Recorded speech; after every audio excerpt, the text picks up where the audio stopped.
أعوذ بالله من الشيطان الرجيم فدلاهما بغرور رب اشرح لي صدري ويسر لي أمري واحلل عقدة من لساني يفقه قولي فالحمد لله والصلاة والسلام على رسول الله وعلى آله وصحبه أجمعين. Assalamu alaikum, Quran Weekly.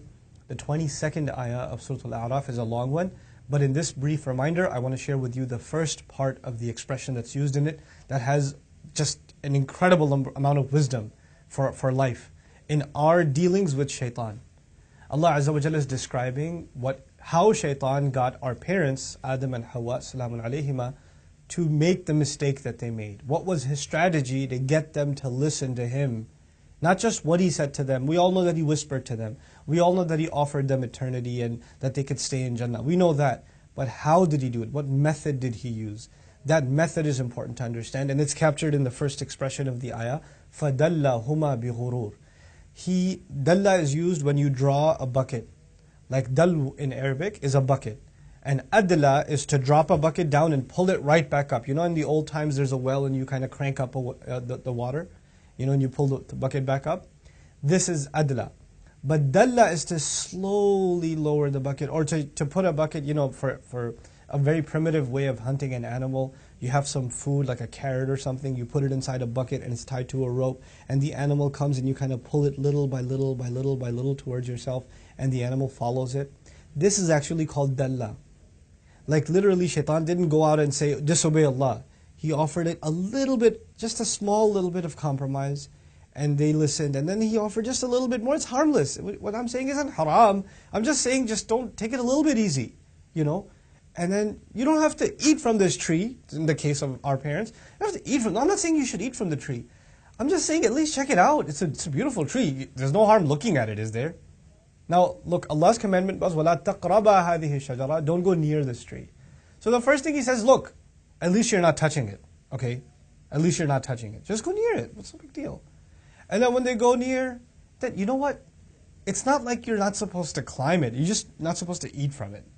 Just have a little climb. It's no big deal. And it's not at one time. Dalla also suggests that these suggestions came a day, then another day, then another day, then another day. Like this was a process for this guy. It wasn't like he whispered to Adam alayhi salam and immediately he went and ate from the tree. There's actually an entire strategic, little by little by little winning over the argument that he's doing. فَدَلَّهُمَا بِغُرُورٍ. And that's what he does to us to this day. This is the reason it's mentioned in the Quran. That he drew them out with using this. And the بِغُرُور I didn't translate. Using deception. This is a kind of deception. In other words, there are things that are clearly wrong. You and I know that. There are things that are clearly wrong. But there are a lot of small, not as clearly wrong steps that are there that you should have the sense to know, if I take this one tiny step, tomorrow I'll be taking another tiny step, and then another, and then another, and before I know it, I'll end up in the wrong. So you have to put protective measures in place. And when you put those protective measures in place, it keeps you from falling into trouble. Now shaitan comes and he doesn't attack, or he doesn't tell you to make the haram into halal. Oh, that's too direct. And the Muslim will say, no, it's obviously haram. I'm not going to do that. He comes and he says, listen, this one little step I'm asking you to take, it's clearly not haram. That's not wrong. You could do that much at least. There's nobody that can blame you for that. And then people come and say to the scholar, to the alim, to the da'i, to the khatib, hey, so I know that doing, drinking is wrong, but can I hang out with friends who drink? I mean, I'm not going to the bar or anything, but sometimes they drink in my office. Can I just be with them? Just, because, they're my friends. Can I at least do that much? Is it absolutely haram for me to do that? And the scholar will say something like, I advise you not to do it. It's not a good idea. It's bad company. But is it haram? Is it absolutely haram? And he says, well, I don't know if I could say it's okay, thanks, I got my answer. It's not absolutely haram, which means I could do it. And that's how shaitan gets you to first hang out with them. Then they say, hey, we're going to the bar, you want to come along? Then you go to the bar and you're just having a Coke or whatever, and they're drinking their beer. And then eventually, one late night, it's a little bit of a, can you just slip some in? Somebody gave it to you, or they slipped it into your drink and you didn't realize. And you're like, well, I didn't intend to do it. And it's just one thing after another, after another, after another. SubhanAllah. This is فَدَلَّهُمَا بِغُرُورٍ. This is the same surah in which Allah mentions the story of Barsisa, who went little by little by little into sin.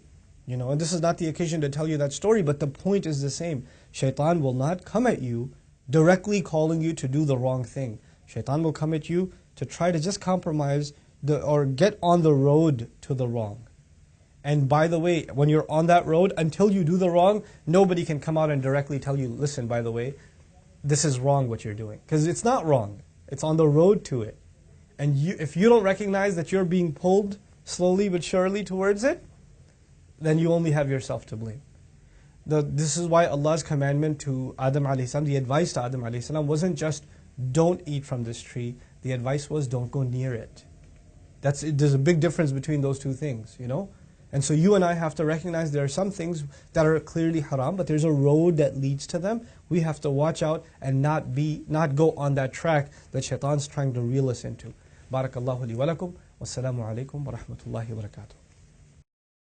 Assalamu alaikum everyone. If you benefited from these reminders, please support Quran Weekly by clicking the link below.